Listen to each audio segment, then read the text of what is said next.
can we start this episode by saying this? I've always wanted to say this. Can I get this camera shot right here? This episode was recorded before the tragic events that unfolded.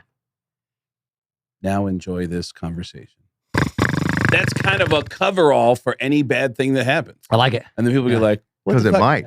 Yeah, people just go to their like whatever devices and be like, what happened? Yeah. This episode was recorded before those tragic events. Our thoughts and prayers go out to everyone currently suffering. It's Beardo and Weirdo. That's Chris Kael. I'm Craig Gass. We live in opposite worlds, but somehow we're friends. And we're being joined today by one of our favorite people on the planet. Absolutely. The great Dave Buckner joins us today. Dave Buckner. What's up? Dave. Here's the thing. You know Dave, and you might not know Dave. Dave looks very different from his first giant hit of being all over MTV. Dave formed a little band with his friends called Papa Roach. And I met Dave. I was still partying really hard. I met Dave, and I just remember him we met at an MTV party. It was which if you go back and watch, I think it's either MTV's 20th birthday or 21st birthday. They did a live broadcast, and that's where I met Dave. At the end of the broadcast, you can see me on stage with all the original MTV VJs. I got drunk and snuck up on stage with everybody, like Billy Idol and Cyndi Lauper and Boy George all walked on stage. And I was like, look. And I walked out there with everybody. That checks out. Yep. And here's another thing that checks out. That tracks, Greg. I was like, whoa, look at me. And I was excited to see if people would figure out that I was on the show. And all these Howard Stern fans go, dude, is that Craig Gass? Look at how huge his head is. And this is so fucked up. Man, I should have told you how to find this. Oh my God. At the end of that show, I'll look for this on a future episode. My head is twice the size of Carson Daly's head, and I'm standing 10 feet behind him. That's how huge my head is. I like that you're on a stage full of musicians and your head is still bigger than everyone else on the stage. So Dave and I met back then, and I just remember thinking, that's a really nice guy, man. Like, he was just so cool and super chill and shit. Yep. And then 20 plus years later, during COVID, everything gets crazy, everything gets locked down, and I'm trying to stay in recovery. I'm trying to just stay ahead of the curve, and I'm on a Zoom call with a bunch of friends who are all sober. And Dave goes, hey man, it's good to see Craig Gass over here. I haven't seen you in a while. And I go, hey, yeah, good to see you. I'm looking at his name, Dave Buckner, and I Googled the name, and I was like, what the, like, he did, dude, we got to show pictures of Dave Buckner. He is the fine line of rock and roll. I had no idea. I didn't recognize him at all. Mm-hmm. If you pull up OG, like that first video, Last Resort was the first video, right? Yeah, that was the first one, yeah. 2000. How crazy April first 2000. video Yep. is a song that just becomes like that entire generation. That's their song. Absolutely. And today, we were just talking over the weekend, certified 1 billion plays on Spotify. Yes, sir. Yep. That's incredible. Yeah, there's only a handful of songs that have that distinction. But YMCA, I believe, is the other one. yeah. Right. For the Village people. Correct. Dude, you see pictures. Do we The have voice of pictures? another generation. I think Matthew's pulling up the pictures of Dave. He does not look anything like he did. Whoa. Well, let's see. Here, I'm going to give some to the camera right here. Yep. Here, right here. Take All it right. all in, right? Yeah. And then... Yep, that's you. That behind. guy just above his shoulder, Yeah. also him. Let's see that tongue. Let's go. Give me that pose. Yep, it is him. What's up? Wow. Let's go. Dave. And then there's them on his drums. Who ate Dave? Yep. Wow. Dave lost. Oh my God. There Dave, we go. Yep. That New guy. York City. I remember that shoot. That's how he was discovered for Papa Roach, playing in New York City at the Times Square on the bucket. Yeah, on a bucket. He was Yep. busking. Yep, that's right. Dave lost over 250 pounds. And For real? yeah. Yes. I didn't realize it was that much. 200, Woo! 220, 225. It was like, you know, You okay. lost to me. When You I lost topped seven- out, I stepped on the scale. My scale only went up to 425. Mm-hmm. And I would step on it and it would say error. Oh, So I had no idea. I knew I was at least 425. man. but I had no idea how much above that. I know I was well north of that, but I have no idea how much. Was that in Papa Roach or post Papa Roach? Post Papa Roach, yeah. When I left the band, you know, I sort of ate my feelings. I've always been a big dude, even my entire music career, the whole run in Roach and all that. So I was always hovering around 275, 300 pounds or so. And then when I left the band, I was just, I was trying to get sober at the same time, but hadn't got the skills, the tools, to process all the other things that come with getting sober. So I ate a lot of my feelings, and there we were, like somewhere north of 425. Man, that's all I know. That's incredible. So when you continue to put on weight while you're in the band? No, I would kind of go. I would up and down, depending on which drugs I was on at the time, or if I was drinking a lot or doing a lot of blow or whatever. So I would go, when I was doing a lot of blow, I would kind of go down, but I was always big. I was always a big dude. When I was drinking a lot, which I feel like I was always drinking a lot, but yeah, I would, if I wasn't doing the blow to counteract, I'd blow it out. Yeah. And then, kind of get a little bit, I would call it gaunt back then, but I had no, I was still a big dude. I never asked you, did you ever have any medical scares back then? Because you were so big, your body's like taking so much pressure. I'll tell you, right around we were making our third record, Getting Away with Murder. Okay. And at the same time, the Slipknot guys were at the Houdini Mansion making, I think it was Subliminal Verses. Okay.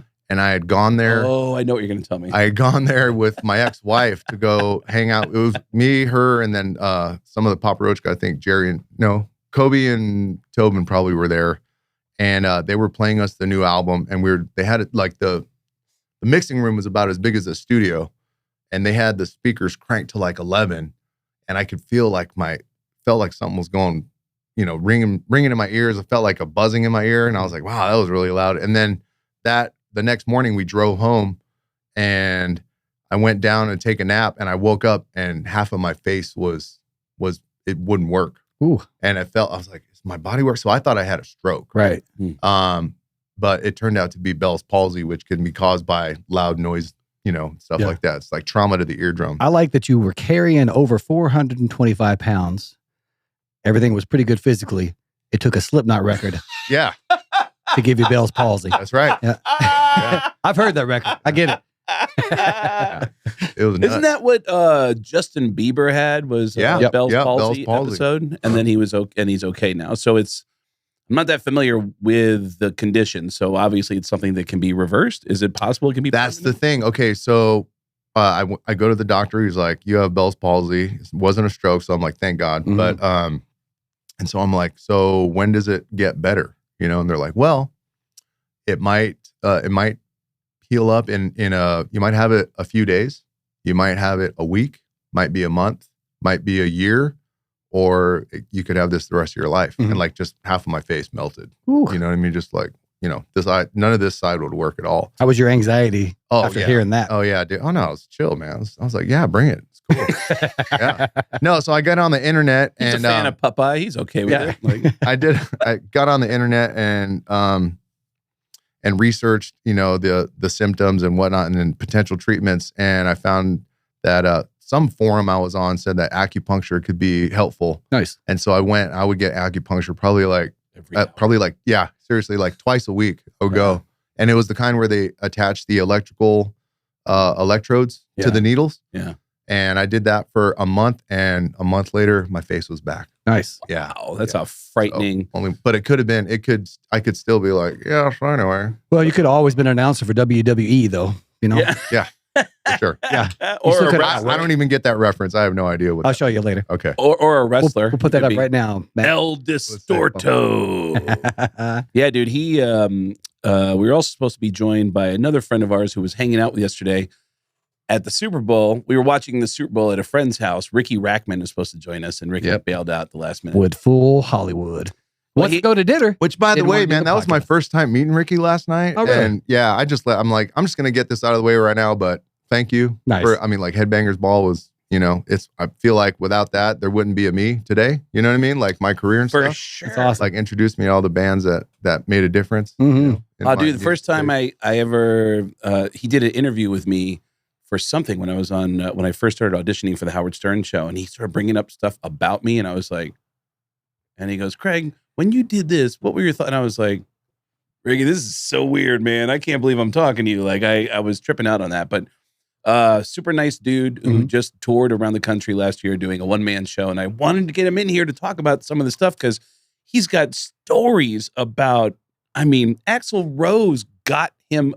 Axl Rose picked up the phone and called MTV and said, if you're looking for a host for Headbangers Ball, I'll put my buddy Ricky in there. That's how he got the job. And then he's got stories about doing Cat House and Axl Rose threatening to kick David Bowie's ass. Like he's got stories that are insane. He had some young guy that wanted to intern for him whose name was Shannon Hoon. And he was like, oh, I just want to work at your club. And I might be remembering the story wrong, but he gave Shannon Hoon a job in LA before he formed his band Blind Melon. Yep. Also told me last night that the Black Crowes were the only band that paid to play at the Cat House. They paid $400 to be on that stage at the Cat House. That is awesome. No shit. Yeah. So Ricky couldn't make it. Yep. That's okay. But you know who's got stories and is here? Dave Buckner. That's right.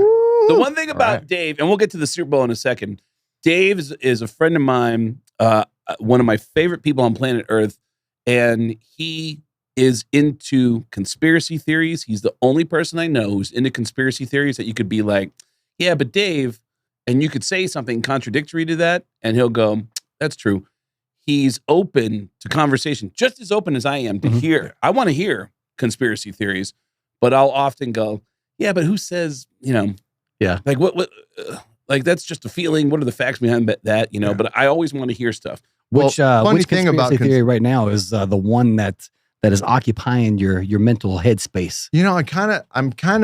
I still kind of keep track, but I used to be really fully down the rabbit hole, right? Ooh. But over the years, it just kind of, I'm like, man, it's just kind of started taking up too much real estate, and it can really affect like your mental health and whatever. So it's good to know, it's good to be informed and kind of seek alternative news sources, I'll say. Funny thing about conspiracy theories is a good number of them tend to be correct. You just give it about, 6 months to a few years later and like, oh shit, yeah, remember that? There are always some elements of truth. The one I'm still on the fence about, and I'm like, well, I don't know. It's like, did we go to the moon? I don't know, man. Or the best one was, I was talking conspiracies with Kobe once, and I'm like, he's like, dude, I'm way down the rabbit hole on all these theories and whatever. I'm like, is the earth flat for you yet? Have you gotten there? And he's like, dude, I've seen it. I don't know, man. I'm like, bro. Come on, man. Even on a motorcycle ride the other day, Whiskey was talking about having worked at Whiskey Saldana, owner of Whiskey's Auto Distillery here in Vegas, who was the guy that does the work on my Merc. Yeah. He used to work for NASA. Yeah. And as soon as you heard that, he goes, let me ask you something. Did we really land on the moon? He's like, yes. Went right into it. Goes, yes, absolutely we did. Yep. We got to bring up the cool guy thing that Dave did this week and the reason why he's here. If you listen to episodes 8, 9, and 10, you know that Chris is going through a tough time right now, has been going through a tough time with going through a tough time, Craig. I have turned the corner, my friend. All right. Yep. And because of what we did the other day, man. Absolutely. I'm telling you. Yeah. Dave, I mean, this is proof right here. This is one of those things like Craig, if you tell Craig something, he's telling somebody else every single time.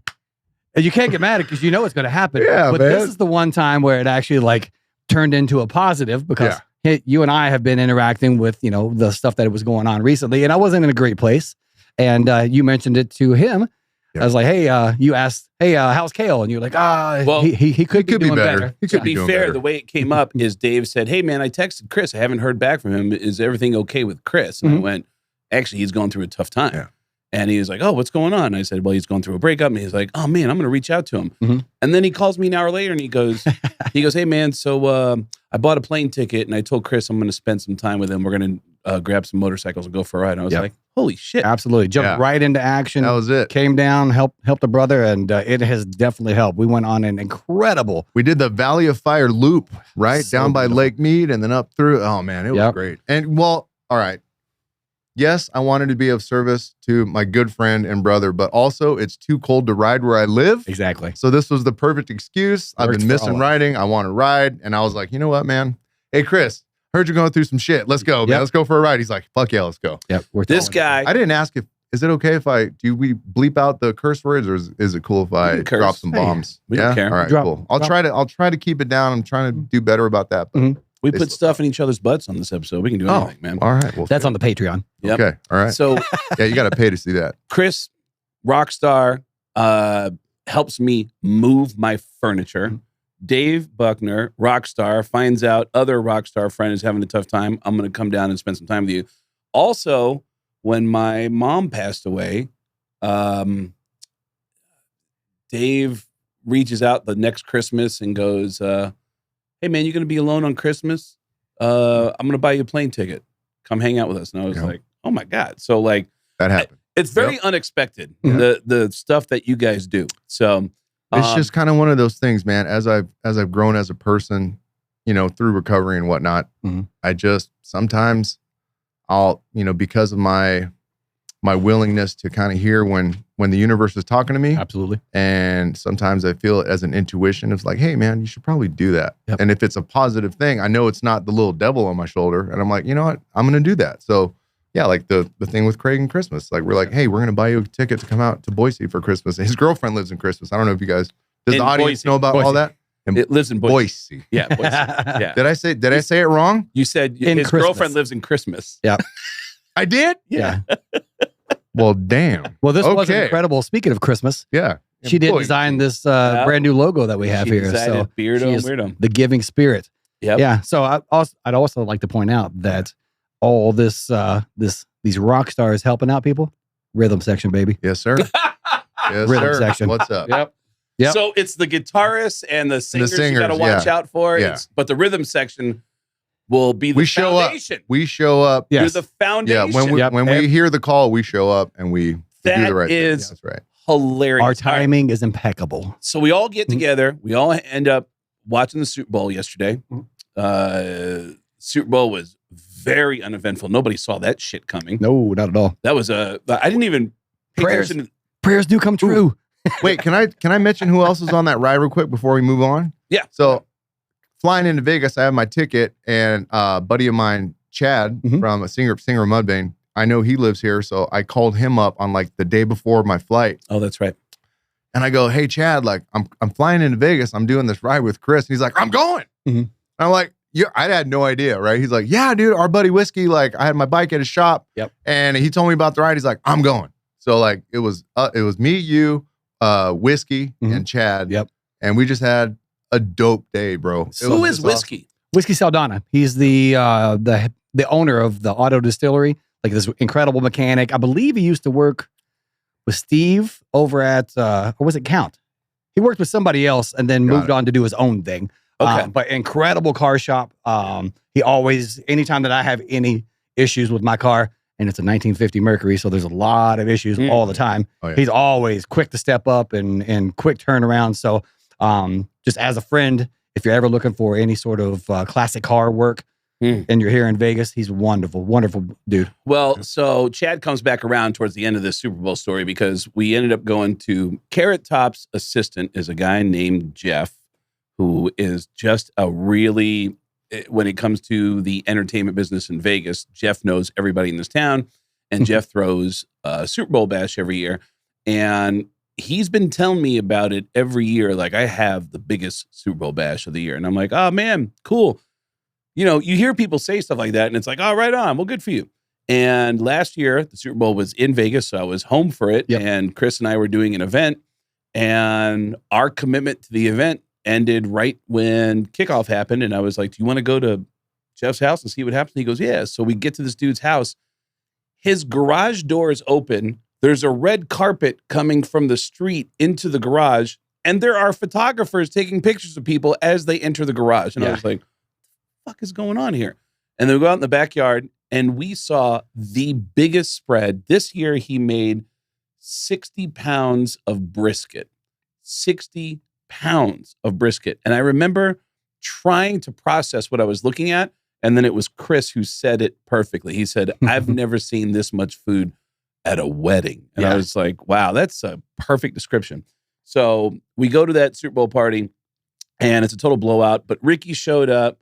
Man, I started seeing people at that party that I was like, Eric Singer showed up at that party. I had a fanboy moment when I walked up and I saw Eric. I was like, that's Eric Singer from Kiss over there. From and I met, Kiss. Yeah, from Kiss, as you From know. Kiss. Yeah. If you want to meet Eric, guess what? It's possible. Go to kissonline.com and click on my drumstick. But yeah, I walked in and saw him there, and I, introduced myself. And hey, I'm Chris. He goes, I know. I met you way back with Jason forever ago. I was like, Eric Singer remembers me. Wow. Wow. Yep. I was like, woo, this is a good party. Which is good because Chris has a funny story about Paul Stanley about being at an airport with Paul Stanley where so many members of Five Finger Death Punch said hi to Paul and said, hey, we're in Five Finger Death Punch. We're playing the festival with you tomorrow. That by the time Chris got to Paul on the plane, he goes, sorry, I just want to say hello. I'm Chris. I'm in the band. And he goes, I get it. Yeah, Five Finger Death Punch. Yeah. Come on. Yeah, exactly. Like, because he had met so many guys in Five Finger Death Punch. He's like, oh, yeah, whatever, man. Get out of here. And let me just clarify that it wasn't so many guys. It was one dude that wore him out. Oh, okay. All right. Yeah. Let's just say somebody that normally has one of these in front of him all the time wore him out. So when I approached him, he was like, yeah, Five Finger Death Punch. I know. That is hilarious. So Eric Singer's there. I don't know if this is the proper way to say his name. Phil Susan? Yeah. Susan from Ozzy's, what was that? Bark at the Moon, Ultimate Sin lineup. By the way, honest opinion, final show has been announced. Ozzy's final performance ever is going to be July 5th this year, back in Birmingham, hometown of Black Sabbath. Is he going to be able to perform is it going to be a good Ozzy show? Is this rhetorical?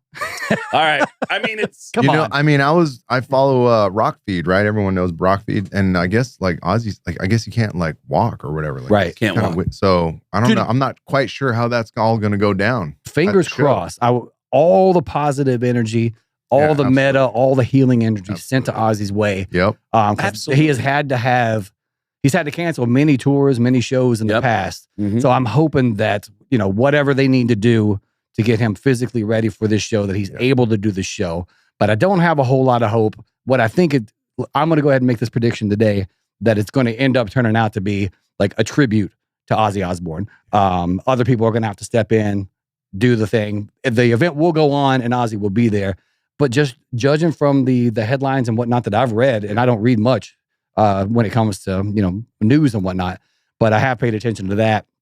And like you mentioned, someone just the other day, I can't remember where I read it, but mentioned that he's, can barely walk. So if you can't walk, how are you going to walk up to the mic and sing? I mean, that takes some effort. Yeah, and they've announced like a dozen headliners. Yeah, covering their bases. Headliner level metal artists, hard rock artists who are going to be a part of it. So my guess is the plan is just to climax the show with Ozzy doing a couple of songs. Yeah. And that would be wonderful. That would be good enough, honestly. That'd be enough for people cool, to be man. like, and we saw Ozzy do a couple of classic songs. Yep. But I mean, even at the Rock and Roll Hall of Fame, did you see his speech?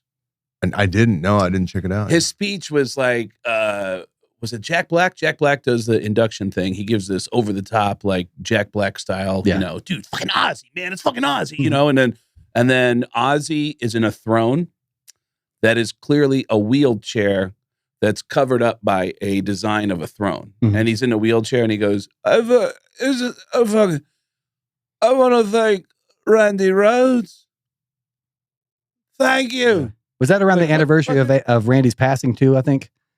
It might have been. Yeah. But Randy's the only guy which, I mean, dude, Randy Rhoads is Randy Rhoads. But man. There's stories that Bob Daisley wrote his stuff. Jakey Lee had just gotten shot. Like, he doesn't even. No mention. Yeah. Sharon. Like, it's not like, it was just like one of the weirdest speeches. And it really looked like it was because he didn't have the energy to do it, to be able to pull it off, to give like a thoughtful speech. But I got to meet Ozzy Osbourne like long before Death Punch on the No More Tours tour. And that's a highlight of my life, being able to meet him. And my friend Will, who was with me, we were both working in college radio at that point, and just had this long conversation with Ozzy about how much he hated doing videos. It was just like, personal interaction, just talking, the business before I was in the business. Look very fondly upon that. Yeah, I got an Ozzy story. Yes, let's go. So Ozfest 2001, Roach is on it. It was like Black Sabbath headlining, Marilyn Manson, Slipknot, Linkin Park, Crazy Town, Papa Roach, Disturbed, right? And Black Label Society. Like anybody that we would know, though? Anybody that we would know? Probably not. Yeah, I don't know. Just little indie bands, right? Yeah. So we're on it, and I'm in catering one day, and I'm eating lunch at a table by myself, and then all of a sudden, I see somebody walk up from my peripheral. I see the tray coming, and he goes, "You mind if I sit here?" I can't do an Ozzy impression, but whatever. I'm gonna give it a go. Actually, he was a lot more clear than that, like on that day. And he was, so I think take two. Try with a little bit more clarity. Mm-hmm. You mind if I sit here? Yeah, perfect. That's my Tracy Morgan. That was perfect. I'm Ozzy Osbourne. He goes, the Prince of Darkness. That's crazy. I'm like in the middle eating my lunch, and he's like, "You mind if I sit next? Can I sit down?" And I'm looking. Holy shit, it's Ozzy. Like, well, yeah, of course. Yeah, take my chair. Yeah. Sit down. And there's it's just me and him at the table. And then we're eating food and we start shooting the shit. And he's like, I really dig your band, like you're very tight, you guys are a really tight band. You play well together. He's like, how did you get started? And I'm like, well, Ozzy, actually, we were just 4 kids from a little town in California. We started a garage band and now we're here. You know what I mean? There was more to the story, but I went through the whole thing and he's all, Black Sabbath were the same way. And I'm like, holy shit. Yeah. I'm like, oh my God. Okay. Wow. Bucket list, check. Lunch with Ozzy, got to share stories of how our band started. Comparing notes. And like when he says Black Sabbath, it reinforces I'm sitting at a table with this guy. There's been comedians I've talked to that they say something about their career that I'm like, yeah, of course, I know all about that. Like, and yeah, dude, do you remember in that moment being self-conscious of like, holy shit? Probably a little bit. Yeah. Probably a little bit. And then, but it was probably a good 20 minutes that we were sitting there talking. Yeah. And the only time I've ever had that, kind of experience. I never, kind of just in passing saying hi or whatever on the tour, but that was definitely a moment. I love the down to earth aspect of that story.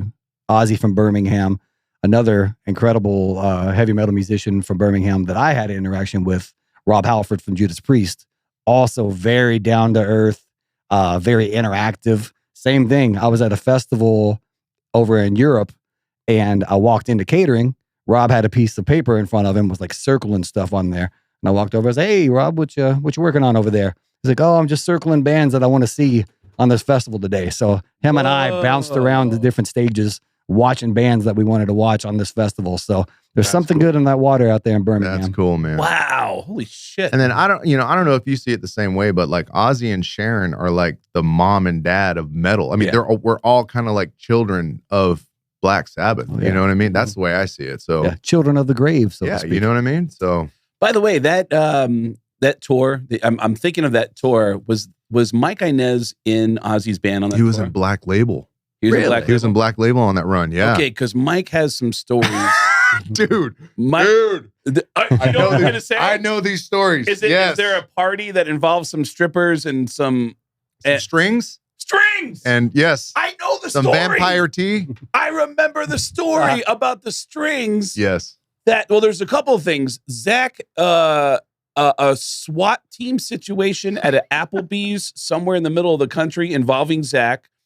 And then I remember Inez saying back then for sure. I remember Inez saying the next time you see Corey Taylor, ask him if he remembers about the strings that we pulled, and they're not guitar strings. No, but yeah, the strings that there were girls that were entertaining, and there was some string. All right, I don't even know how to say this without. Now, granted, we have to give this disclaimer: these were different times, people. Yeah. We were all in different headspaces, as was the world. Yes. Yeah. Right. The industry, the world, culture was in a different place. Mm-hmm. It was fun times, but it was a little wild back then. Yeah. I think we use the word culture loosely. Yeah. I can cover it with this disclaimer right now. I'm going to look in this camera and go, ladies and gentlemen. Hold on. 3, 2. Hi. I'm comedian Craig Gass, and the story you're about to hear was filmed before the incidents involving the strings this week. Thank you. Thoughts and prayers. All right. So apparently there were some tampons involved and there were some strings and like something got, Was somebody held on to the tampons or something? And like, you want me to tell the story? I'm not going to say it, man. You're going to have to do it, Craig. Yep. You know the story. I'm leaving it to you to tell it. Wait, did they end up on equipment for the rest of the tour or something? God, there was certain apparatus that were removed from their place with someone's mouth. Oh. And then somebody else who I shall not mention, but who knows the story well, wore that apparatus around their neck for the next week of the tour. Wow. Yeah. Ozfest. Man, yep. What a fun way to live. Yep. God. Yeah, dude. I get into fucking music 15 years too late. Yeah. Dude, when I started doing comedy, I started doing radio at the same time. And everyone in stand-up and everyone in radio was like, you just missed it. It was so cool right before you showed up. Yep. Like, apparently it was a big thing in the comedy industry after a week of working at comedy clubs that the comedy club owner would say, did you want to get paid in green or white? Yep. And you could either get paid out in cash or get paid out in cocaine, which the idea of getting paid out in cocaine when you're a young man who loves cocaine it sounds amazing, but then you get done with the coke and you're like, I gotta pay my bills. Yeah. You know, like, yeah, that's a nightmarish way to exist. But anyways, coming back around, the whole thing was Dave comes in to be a good human being, and he shows up to hang out with Chris and say, dude, come on, man, let's just be bros and let's hang out. Let's go for a ride, dude. Let's go for a ride. Yep. And then I get back from New Orleans, because I've been in New Orleans this week, filming stuff with the players, which, by the way, sent my stuff to Loudwire. I asked everybody on the Chiefs and on the Eagles, who's your favorite hard rock or heavy metal band? And 4 or 5 guys from the Eagles and Chiefs said, oh, man, AC/DC. And I was like, what's your favorite AC/DC song? I had no idea. And I was like, how do you not know an AC/DC song? Right. Who's your favorite band? Metallica. Name someone Metallica. Danny Metallica? Yeah. One of the guys in the Chiefs who's a stud of a player named Chris Jones. We talked about Chris Jones because his penis ripped right out of his shorts. This is the callback. To Chris Jones and the Amazing Johnson. And he said, oh, man, AC/DC. And I go, what's your favorite AC/DC song? There was no shame in his response. He goes, I have no idea. He goes, but it's just, my trainer loves to play AC/DC, and it's just so thumping, and it just feels like they're crazy. Nice. And I go, all right, I'll accept. That's an honest answer. Yeah. You know, but sent that over to Loudwire. There was one thing I filmed in New Orleans. I couldn't believe he agreed to do it. I've known a guy from New Orleans that is one of the most beloved citizens of New Orleans. His name is Steve Gleason. I met him through, I know what you're going to say when I say this, but I met him through a musician friend of mine, and I'm not going to say the musician's name because you're going to give me a hard time about it. But Steve Gleason is a big music fan.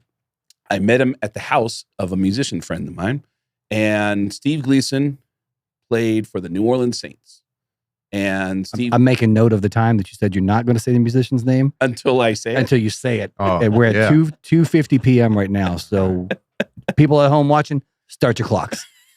So Steve Gleason played for the New Orleans Saints. While playing in the NFL, he gets a diagnosis that he has ALS. Oh. And he starts to document himself and document his physical decline. And he makes it into a documentary. And the documentary has won a bunch of awards. It's a uncomfortably intimate look into this guy, not only his personal life, his marriage, and how everything's being affected by his physical decline until eventually anybody with ALS. I'm not that familiar with the disease to know this happens to everybody. But he has been in a state for the last 12 plus years, maybe 14 years, where he is in a wheelchair. He's only able to move his eyes, and using his eyes, he has a tablet that he can put sentences together, and he communicates to. And this guy is one of the funniest dudes I've ever met in my life. Wait, is this the dude you were telling me about? He's like written multiple books runs a charity foundation where he like provides equipment. in a wheelchair where he can only move his eyes, he's raised over $50 million. Now, that's amazing. I am awestruck right now. Yeah. I find it incredibly difficult to believe that ALS is still around with all that ice water that got poured over everybody's head back in the day. Exactly. Right. That didn't, I no know. cure was found from that? Yeah, I mean, it definitely raised awareness, you know, and Gleason, his charities alone, he's raised over $50 million.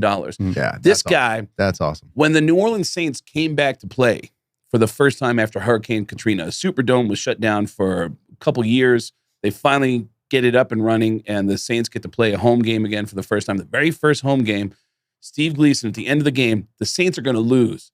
The team they're playing is going to kick a field goal, and they're going to win the game. It's an easy shot, and there's only 2 seconds left. The Saints are about to lose.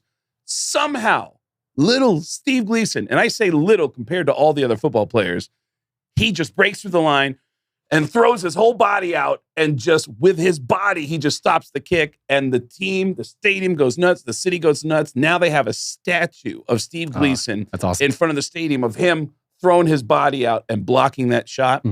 And that guy, he gets that diagnosis. He's beloved by the people in New Orleans, and he has raised over $50 million. And his biggest contributor to his charities is a guy named Arthur Blank. Arthur Blank owns the Atlanta Falcons. And it was the Atlanta Falcons that Steve Gleason. Why can't you say his last name, Craig? His last name is Blank. What? That's No. Yeah. You were on the Ozfest tour. I'm funny. And we thought we were comedians. You pulled a blank out of that girl. But Arthur Blank is the owner of the team that Steve Gleason stopped from winning that game. And it's Arthur Blank that is the single largest contributor to Steve Gleason's charity. So anyways, I know this guy. He's so funny. He came to a show once, and afterwards I was like, hey, Steve, did you guys have fun? And Steve says something so nice to me through his tablet that I go, oh my God, dude, can I hug you? Is it okay to give you a hug? And he said, of course, I love hugs. And I went to hug him, and he goes, not as much as I love blowjobs. And I went, oh man, come on, man. That's not. And so when the Super Bowl is coming up, I texted him and I go, hey, Steve, I got a really funny idea. I go, I'm going to blow you. You said you love it so much. I will step up. This is my ice bucket challenge. Way to be of service, Craig. We will find the cure. Way to be of service. Even if I got to suck it out of you. How much money can we raise if I throw my whole body in front of you? No. Whose dick does Craig have to suck to find a cure for ALS? What's it going to take? So clearly his performance wasn't all that because ALS still exists. So I texted him and said, hey man, I'm gonna interview the Chiefs and the Eagles. Do you want to come with me and ask funny questions? And he's like, oh man, I really want to. I just don't know. He's got a whole week because the Super Bowl's coming to his town. And he's like, I'm putting on a gala where I'm gonna, doing this big fundraiser. They raised even more money. Drew Brees came out, Jude Law, Bill Belichick, like all these NFL stars showed up. And Craig Gass. I found out about it the day before, and I go, man, I don't have anything nice to wear. Do I know anybody that can get me into this thing? Anybody? I mean, I'm making fun of you. Who do I always call when I'm trying to get into comedy shows? Yeah, oh, man. Yeah, that's right. True. This is why we do a podcast together. So, but you know what? It's not, Craig can definitely hook. Like, if you need tickets to a comedy show, I'm sure Craig's good. But literally, like, I call it the gas. What's my name for that again? Quagging it up. Quagging it up. Yeah, dude. Quag it up. Me and my wife have a little saying, but Craig will he'll number one, if there's a concert you want to get into, any concert, anywhere, any venue, there's a hotel. Like, hey, we want to go, we're going to Maui next week. Craig, can you find us a good deal on a hotel? Not only that, I'll find you half price on hotel, 30% off on car rental. Like, save you some money on a luggage card at the airport. I don't know how this dude does it, man. And like, we've been out a few times where it's like, so how are we getting into this event? I don't know. I'm going to work it out when we get there. Yep. And it always pans out. And anytime you ever bring up Craig Gass's name to anybody that knows him, they're always like, that dude is everywhere. Yeah. He always, Dude, this dude, I'll tell you this. He went on vacation to Disney World with you and Darce went, right? Him and his girlfriend, they're on vacation in Disney World. It was right around the time the hurricane was going to hit Tampa. And it was going to hit Tampa and then veer up towards Orlando. Yep. I'm like, Craig, you're about to get hit with a hurricane. Are you sure you want to go to Disney? He's like, yep, we're going to Disney World. It's half price, man. Yeah. So I'm like, Craig, are you serious? Like, dude, you're not worried at all about the hurt. Craig, like, this is serious. And like, the closer it got, the more the news was like, nope, it's definitely hitting Tampa and then going right over Orlando. Yeah. Like, Craig, come on, dude. He's like, no, we're going. Text me out. Hey, we just landed over here in Orlando. And I'm like, Craig, you're fucking crazy, dude. You're crazy. And then the hurricane hits. And then when it was supposed to jag left, and went right. Yep. Totally missed Orlando. I'm like, Craig, I don't know how the hell you did it, but you got a whole ass hurricane to change course just so you can go to Disney World. And what was amazing about it, it's all PMA with this guy, I'm telling you. Absolutely. Yeah. What was amazing about it is a lot of people canceled their trips. Right. Because of the hurricane. I probably would have. I would have been like, hell no, I ain't going over there. So Disney World was super chill. Oh, Yeah. the best. And it was like the rides didn't have as long of lines. Mhm. But getting back to Steve Gleason. Craig, the hurricane mover. Yep. I'm telling you. The hurricane must have seen his act. Well, speaking of that, so I tell Steve Gleason, Steve's schedule is too tight. Mhm. Plus, energy wise, he's like, I don't know if I can do all these things, and all, the NFL wants me to do stuff, and I'm, he just did this thing with the ESPYs where he was given a courage award, the Arthur Ashe Courage Award. And so I said, what if I made it easy for you and just came to your house and I go, here's my idea. I want you to make fun of me. Like, I'm going to come to you and ask you to help me write questions for the Q&A with the teams. And then you just flip it and make fun of me. And he's like, yeah, if we can make it work. And Matthew, do you have that video? Nice. I want you guys to check this out. I All right. got about half of the video here. This is after I've already sat down with Steve, and Steve talks through a machine. He uses a tablet that he talks through, and he's got a voice box attached to it. Wherever the roast of Tom Brady was so popular that I thought it would be fun to try to get the players to roast me.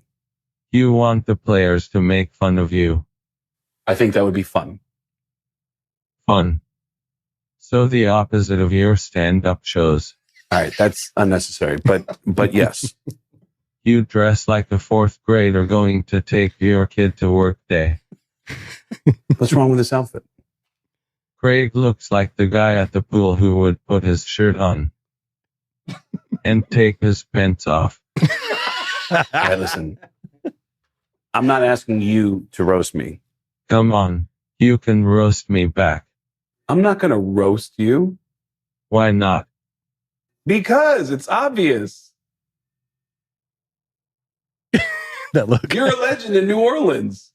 That's true. And people would hate me. Everyone already hates you. Are you under the impression that people like you? All right. You know what? I really do need to work on these interviews. So, Do you have any plans after the Super Bowl? I don't know. Why? What are you guys doing? I think I might try gymnastics. All right. Look, man, I really do have questions I need to write. So, You don't find typing easier? wait, Domo arigato. what was that? Sorry, I was in Japanese mode. That's not a thing. All right. Is that Chat GPT? Like, what is that? If it seems like I'm staring at you, I'm actually reading your mind. I don't like that. I don't feel comfortable with that. Yeah, dude. That's great. SteveGleason.com. That dude. That's a funny dude, man. He's one of the funniest dudes, and he's always tweeting out the happiness that you need to find within yourself. That's inspiring too. I mean, because he has ALS and managed to squeeze in all that stuff during Super Bowl week in New Orleans. Yeah. I left the Super Bowl party in the third period because I was third period. That's very hockey of me right there. Yeah. In the third quarter, because I was getting tired already. Yeah, yeah, dude. He's a guy who's done a lot with his life. he climbed Machu Picchu. Is that how you pronounce it? Yeah. I mean, obviously bro. someone carried him up Right. there, but he did it. He made it up there though. Made it up to Machu Picchu, and he just lives his life, and he's constantly, and he says, you know, look, I haven't always had the right attitude. You know, ALS doesn't ever take a day off. It doesn't take the weekends off. There are no holidays. This is my life 24/7. And he said, or as my wife likes to say, it's a motherfucker. And, but he said moments like these, and I'm paraphrasing, moments like these force you to realize that you need to change something within yourself to find the happiness within a situation. And, but on top of it, he just has an incredible sense of humor. Yep. That dude. That's amazing. Because like, if I were to ever lose a finger, I'd be like, Right. just a pinky. Nope, Right? no more. I'm done. Yeah. We Well, are built different, Steve. but it's It's perspective. inspiring. Yeah. I mean, don't you think that like sometimes through tragedy, you find clarity? Don't you find that? Like, That's what I read, you know, I've heard a lot of stories like that where it's like, you know, it takes something super heavy to happen in your life, and then it kind of gives you that perspective that you need to kind of In life, grow, you know, spiritual growth, really. yeah. is what it's My about. biggest difficulties have resulted in my biggest personal growth. Yeah. Every time. Yeah. It sometimes it takes some energy and some effort and a shift in perspective to pull yourself out from those situations. I mean, I But say what I've you heard, do, it's amazing. I say I've heard stories, but I kind of also lived the story. I mean, like I wouldn't be here sitting with you guys sober and you know, spiritually healthy if I hadn't gone through all the craziness that, you know, the whole thing, ups and downs with the career and relationships and all that stuff. I mean, it takes those things, or at least for me it did, to kind of go, all right, where am I going wrong here? What do I need to do to make it better? And then I had to, like, you know, really dive into, look at myself and start healing and mending all that stuff, you know? Something I wanted to ask you too. You are living proof that you can be in a big band like Papa Roach and then no longer be in that band and still have a very productive, very fulfilling life.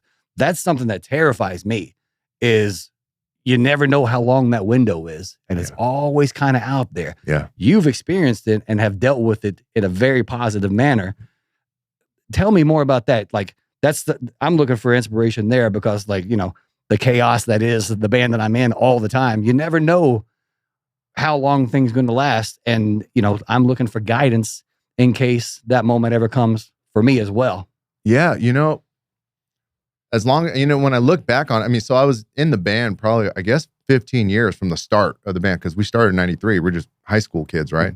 And then I made it all the way to 2008. So I think it's about 15 years. Yeah. Right? And About what the time year- I've been in Death Punch. Yeah. Is that right? And what year was it when everything hit? When you guys like 2000. 2000? 2000 7 was years. when it just the, you know, lightning in a bottle, like the career just exploded. You know, it was right after we got, we had just gotten signed in 99, recorded our record over that winter, and then released spring, like April 25th, 2000 was the release date of our record. And it, you know, it just, it's just like 1 in a million shot, dude. You know, like it launched our career. That whole, you know, Last Resort is the We were talking linchpin to our career, I guess. earlier today, because I want you to finish that thought that Chris is asking you. Yeah. We were talking earlier today about, isn't it weird when things click bigger than you expect it to, and you almost don't understand why? Like, you don't understand. I was telling him there was a TV show used to be on MTV called Fanatic, where fans got to meet their biggest heroes of all time. And there was an episode where this guy was the biggest Limp Bizkit fan in the world, and he got to hang out with Fred Durst.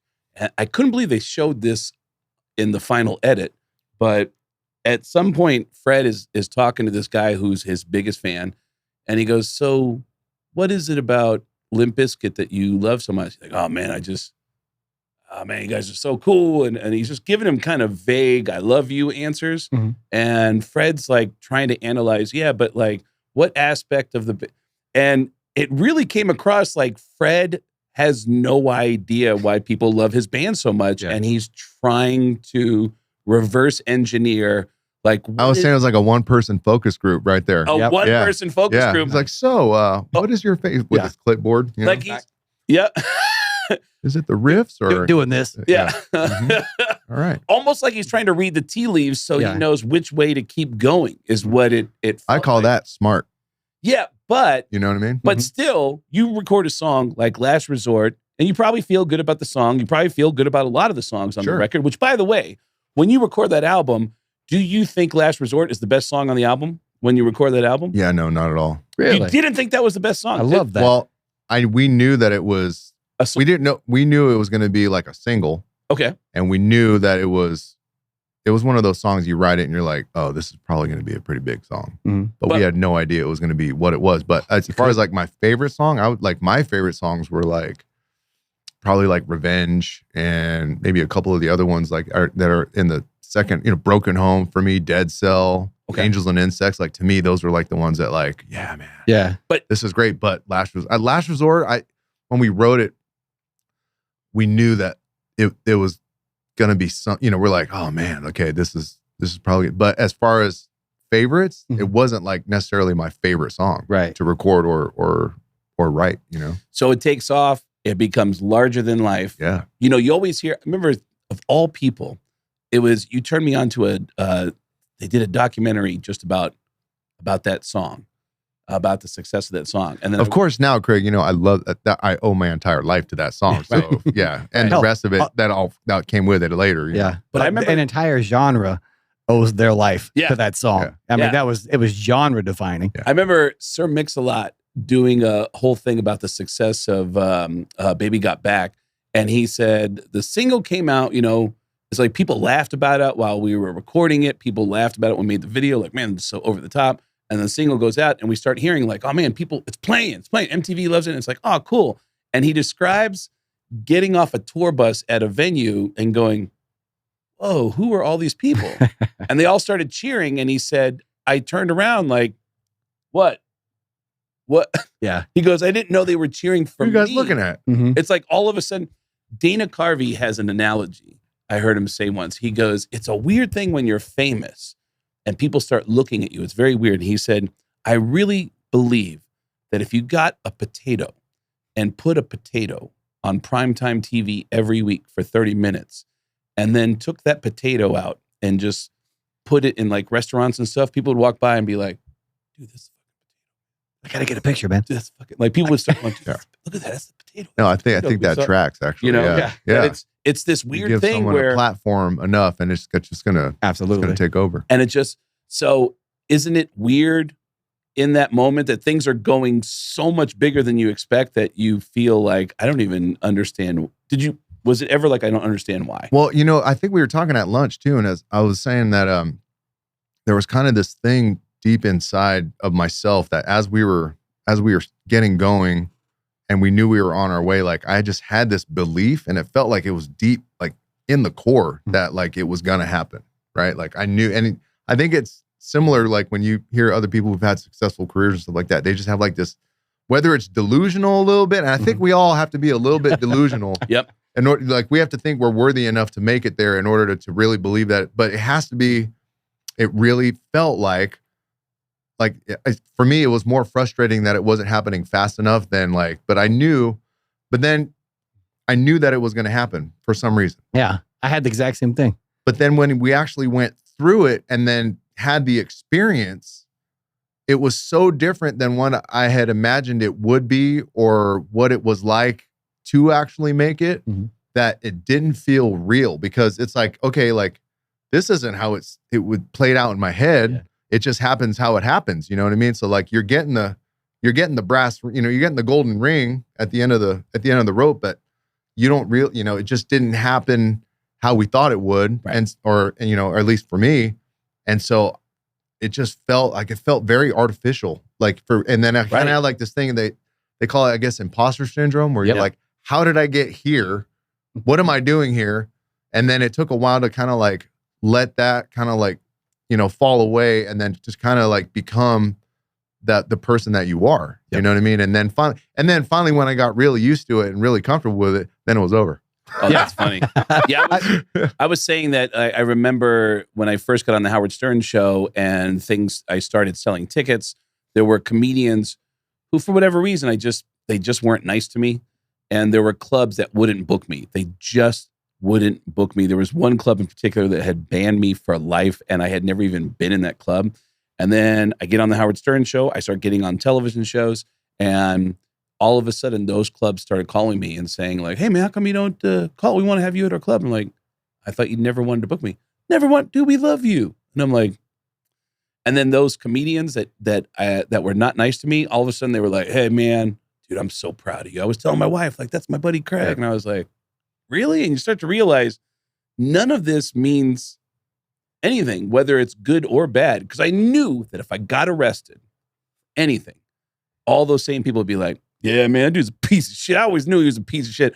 It's all based on what your perception is of who you are. So when you're on the come up, everyone's like, that's my friend. And when you're coming back down, it's like, yeah, I thought so, you know? Yep. So to be able to step away from it and just find peace. And Dave has an amazing family, an amazing house. Absolutely, man. And you know, like at the very end of it all, you know, like we both, like I knew in my heart and the band knew the guys. Well, first of all, like I was such in a dark place and strung out and whatever, like literally my band pulled me aside. We were recording the last record I did with them and they pulled me aside and were like, dude, we think you're going to die.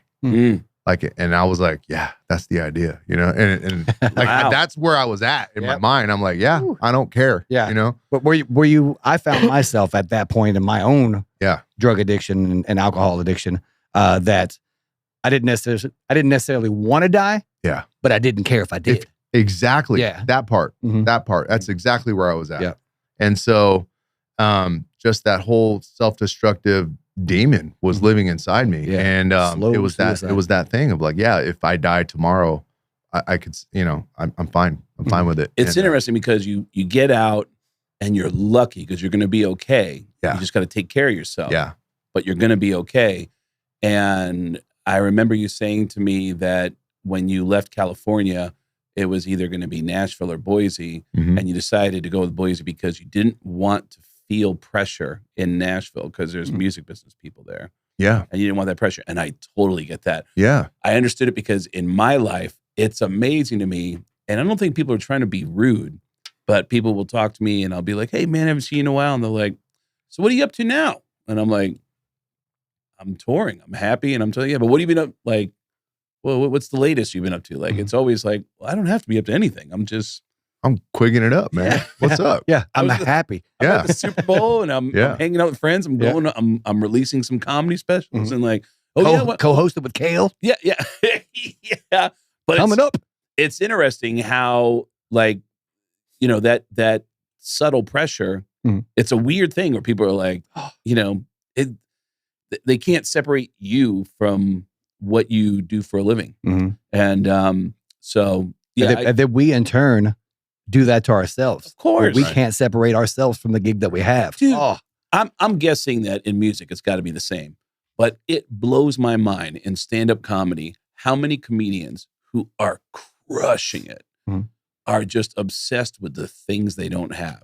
Meanwhile, there's comparing their situation to everyone else who's like ahead of them or what they perceive as being ahead of them. And it's like, that will ruin your whole day, dude. Like you can't, you know, and that's something I learned, you know, after getting sober and stuff like that. Like I don't compare other people's outsides to what I'm feeling inside. You know what I mean? Yeah. And clip it. I remember, and I think I brought this up to you. I can't remember who the comedian was. I remember talking to a comedian who was super successful. That's all I remember about the conversation is they were a famous, successful comedian, really rich, did it all. They don't have anything to worry about financially. And I remember them asking me if I knew the people at the Dave Letterman show and why they would never book this comedian. And I was like, oh, I don't know. I remember this person just going on and on about like, I mean, it seems like I'd be the right comedian for that show. Like, why wouldn't they book me? And I just remember at some point in the conversation going, who gives a I mean, dude, you're successful. You're like, Mr. Cosby, have some perspective. Why do I not remember anything about that conversation except my mouth being sore afterwards? What the fuck? Like, what the hell? But yeah, so. You had to have your own tampons after a little while hanging out in that circle. Because you did, and you see, and then I'm going to do. Give me the pudding. Dude, that guy, whenever you're going to learn today, Craig. Whenever there's ever discussion with any friends about somebody in a social circle where they're like, I don't think that person's a good person. And then someone says, yeah, but I hung out with them and they were super cool to me. I always bring up, I hung out with Bill Cosby and he was super nice to me. I mean, it was mind blowing. He answered all my dumb questions, but there's no question in my mind that dude is a rapist. Yeah. You know? Yeah. So Allegedly. yeah. Allegedly. Yeah. For our lawyers. Yeah. We're making that kind of money on this free podcast. Can you imagine? I get just Cosby comes after me, and next thing you know, we're doing commercials. Yeah. So completely bypasses Hannibal Buress. Yeah. Goes right to you. That's right. Did I answer your question? I don't know if I even answered the question. We just kind of No, we went on a sidetrack, but yeah. Well, I'll tell you this. So after I left Roach, I stayed busy. I had a 2-man band with a buddy of mine from Sacramento. This guy Jake DeRoche, who's a singer for Lonely Kings punk band. In relation to Zach De La Rocha? No, okay. totally different name. So we had a project in like 2008-9, and then we did like an EP, but that was more just for me to kind of blow off steam after like the whole split and all that. Right. So I wrote a few angry songs and whatever, and then I had a project with Marcos from POD and Joe Leffler from Chevelle. The singer was Lucas Rossi, a good friend of mine. Yeah. And dude, that was shaping up really awesome. Actually, like we had that the Halo? No, this is Daylight Division, and the whole thing was like our whole vibe was like kind of retro, like not new wave, but like almost like early U2 kind of a vibe mixed with like Jane's Addiction. Anyway, that was going really well. We were writing a bunch of stuff. We were getting ready to track an album, whatever. Then Marcos rolls into rehearsal and he goes, "Guys, POD just called me.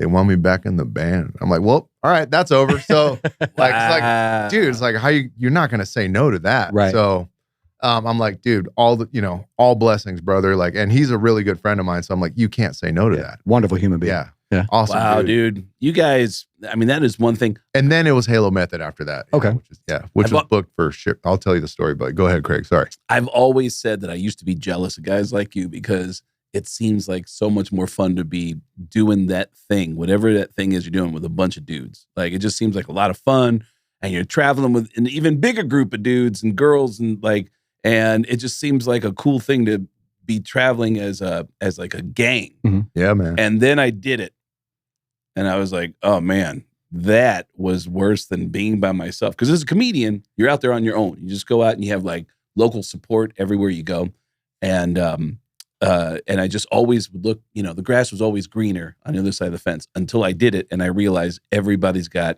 different levels of communication skills. And there are some people who are in great positions in life who are fucking miserable.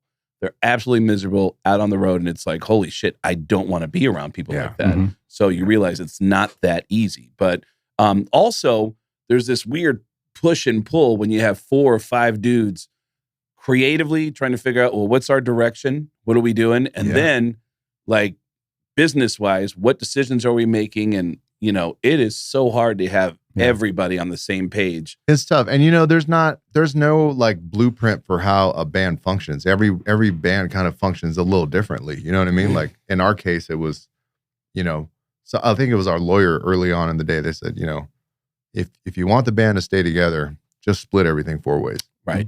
And that's how we did it. And that's why I'm able to have the lights stay on at home and my family gets fed, because that was the decision we made, at the beginning. Yes. And so I'm absolutely grateful for that. And I just, extend my gratitude to the other guys in the band and stuff like that. Now that, they got Tony and they're doing their thing. And dude, they're just finished a sold out arena run in Europe, and they're coming here to the States, and I think not like most of the shows are already like almost sold out, and they're all arenas, dude. And I'm just so stoked for them. Yeah, we were just talking the other day that Papa Roach, much like Death Punch, we're on the verge of being these legacy bands. Yeah. And most legacy bands, it's all back catalog that everybody's concerned about. But Papa Roach, 5 Finger Death Punch, we are in a very people still want to hear the new stuff. Exactly, chomping at the bit, waiting on new stuff, and that's I love that. That's a lucky spot to be in, because, as we all know, when you go to shows, like, all right, this is a song off the new album. It's like, all right, we don't care, play the hit. You know what I mean? And take a shit. Yeah. I can't tell you how disappointed I was the first time I saw Iron Maiden. I saw, like, Iron Maiden will do a tour where they do songs from the new record. Yep. And then the next tour is Best of the Beast. So all the greatest hits. The first time I saw Iron Maiden was that album cycle or the tour cycle with the brand new album. So I'm 45 minutes into 3 songs. Yeah. I'm like, I don't know. When's Run to the Hills coming on? I was but then I went back and saw Best of the Beast. I was like, oh, this is it. I mean, coming out with Aces High right in the very beginning, and you got an inflatable airplane. I'm like, where do they go from here? That's how they started off the show. And kudos to them for figuring that out. Like, we're gonna do one tour where we just play the hits, and then and they switch it out like that. That's smart. Yeah. Wasn't the last show we just saw a few months ago here in Vegas, the Power Slave? It was like heavy focus on Power Slave and the new album. Yes. And that made up the whole show. Yep. And then at the very, very end, they played Run to the Hills. Like second to last song. Yep, exactly. But yeah, dude, that's kind of crazy, I think. To me, I mean, I know that when I talk to the guys in Roach, like their whole focus is to maintain relevance and, stay on top, stay ahead of the game. But I always tell them, I go, guys, like, please also appreciate that, like, you're on track to have a career where not to say, like, where you're not going to live and die by what's on your next record.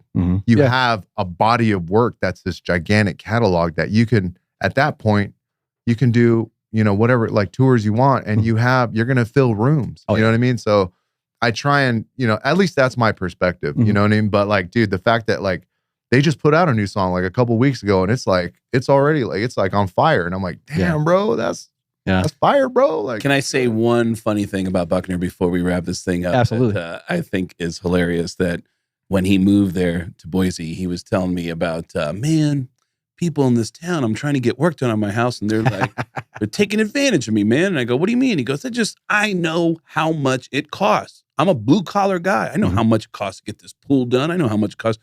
These guys are overcharging, like, I mean, right to my face. And I'm like, guys, that's not how much it costs. And I'm like, oh man, I'm sorry to hear that. Then I came to visit him. Yep.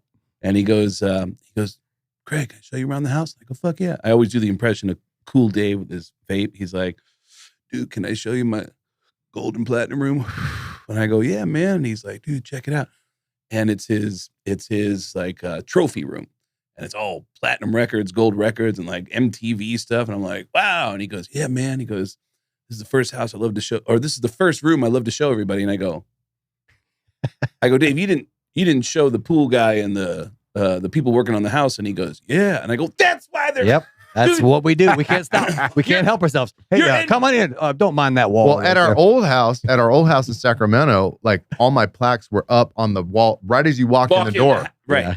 And then, when we moved out to Boise, I'm like, babes, where should we put the plaque? She's like, honey, let's put them in your office. Yeah. You know what I mean? And I'm like, why? You're not proud of my life work? Like, what's going on, honey? Have you seen our repair bills, honey? Honey, let me explain something to you. Yeah. And then she kind of explained that too, but it took Craig for me to really sink that in. I'm going to do an impression of the pool or any repairman. You be Dave Buckner. Tell me a little bit about your career with the gold and platinum albums, and then say, hey, how much is this pool going to be? Okay. So just tell me a little bit about your career, and just tell me about these platinum and gold records we're looking at. Well, come on in the house. You'll notice here on the wall, I am the drummer for Papa Roach. You might have heard of it. You're the drummer for Papa Roach? Yeah, 1 billion spins on Spotify. So you're probably one of a billion. And right here. This is when I was on MTV, the MTV Music Awards. That's where I first met Craig Gass. Who the hell is Craig Gass? Oh, you don't know Craig Gass? Nobody knows who Craig Gass is. Where did you get these platinum records, man? This indicates that the platinum is we sold 1 million. Wow. And we're very fortunate too, because that's actual physical sales of 1 million. So these new bands like Five Finger Death Punch, it's all streaming. So, but we were the real deal and physical sales. So yeah, life has been very good. So anyway, the pool. What's that going to cost to get that put back here in the backyard in Boise? Not Los Angeles, Boise. God, you're looking at $5-6 million. Exactly. Yeah. Exactly. That's exactly what it was like. It's like, dude, these people. What are you doing, Dave? So, I think you're the one who told me. He's all. Craig's telling me, he goes, Dave, they don't know that those platinum records aren't made out of real platinum. They don't realize it's silver spray paint on a plastic record, Yep. dude. Yeah. Yeah. I remember I did a podcast at. Real quick, when you came into my house and saw the plaques on my wall, Yeah. Oh, yeah. You could tell got there- some good ones, man. yeah, there was a little envy because he's like, "Oh, yours looks like whoever put those together actually cares." Oh, that's funny. Oh, yeah. I He wanna has some say- dope plaques. Yeah. I did a podcast with Rudy Sarzo, who played Ozzy, played Quiet Riot and Mhm. stuff. And in the room that we recorded, he had some old gold and platinum records up on the wall. And one of them, the thing had kind of fallen apart.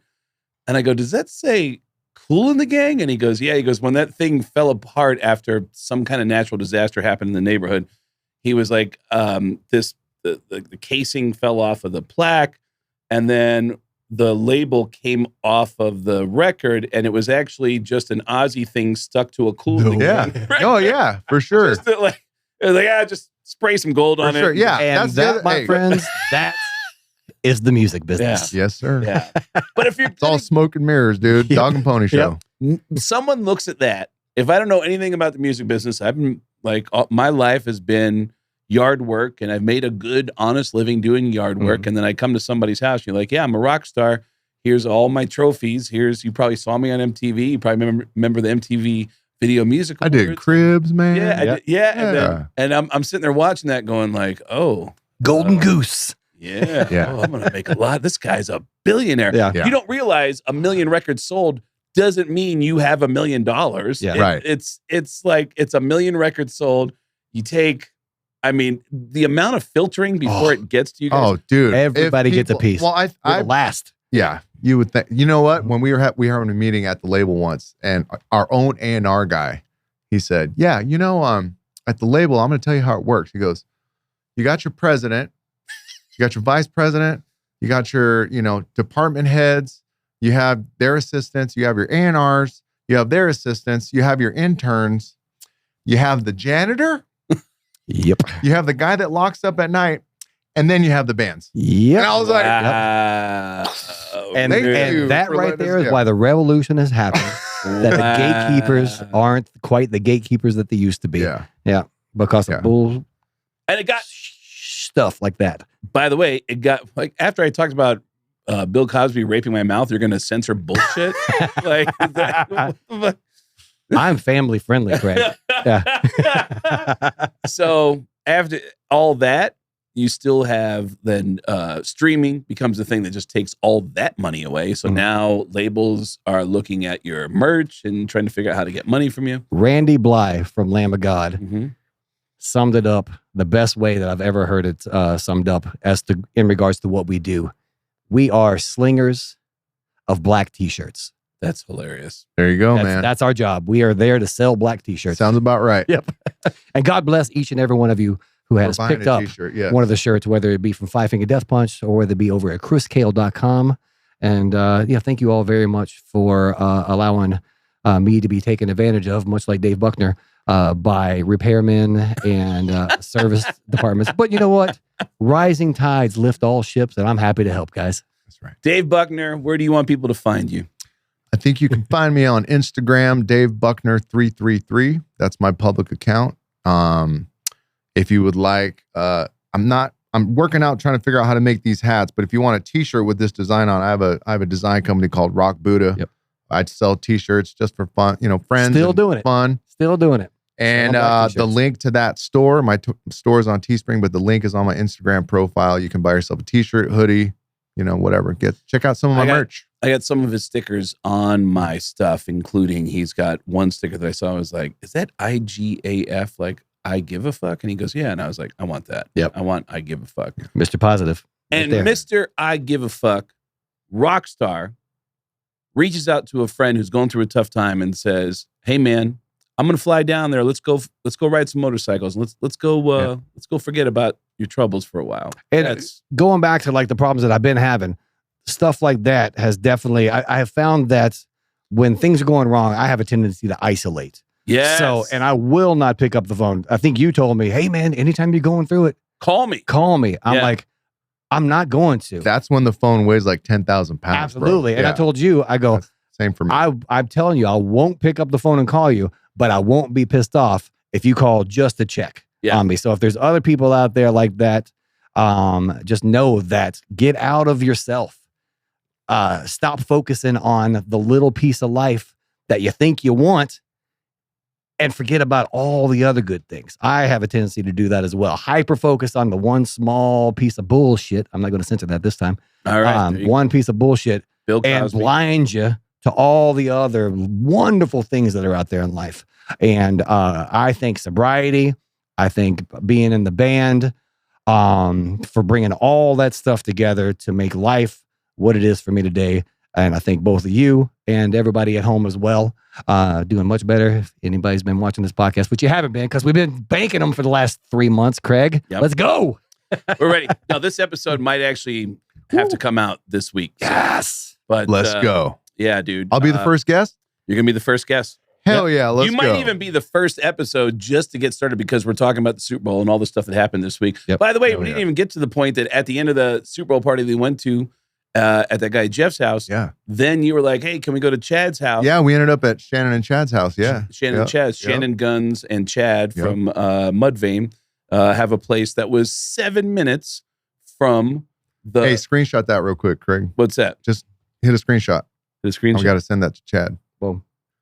We started talking about Chad right at 333. Yep. Oh, that's awesome. Way. Yeah, dude.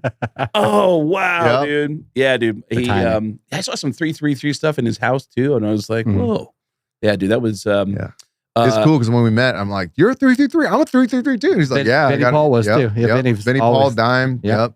Whoa. Yep. That's crazy. How about that energy in the room right now? That's right. Well, Very dude, nice. I think it's so cool that you did that. It's such a cool move that you came down. I'm just kind of shocked by the behavior of the two of you. I've never seen.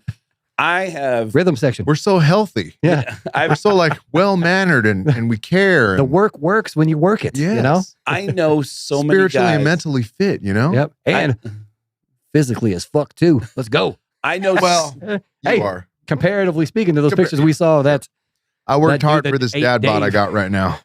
I know so many people who have the same jobs that you guys have been lucky enough to have, that are horrifying people. So to see you guys be so selfless is just crazy to me. I'm coming to Hawaii with Russell Peters. I'll be in Maui at the Castle Theater. I'll be in Honolulu at the Blaisdell Theater, the theater at the Blaisdell. Then I'm coming to Tulsa for the Bricktown Comedy Club in Tulsa. And then I'm coming back to Appleton, Wisconsin to finally come back to do a show at Skyline, which I can't wait to do. Can't wait to get back to Tulsa. And I'll see all you guys soon. Thank you, Dave. Thank you, Beardo. This was awesome, man. I'm the weirdo. Thank you're you, going to be Craig. seeing more Dave. Dave's got stories. He's got theories. I love all of them. I'll be back, bitch. He'll be back. Let's go.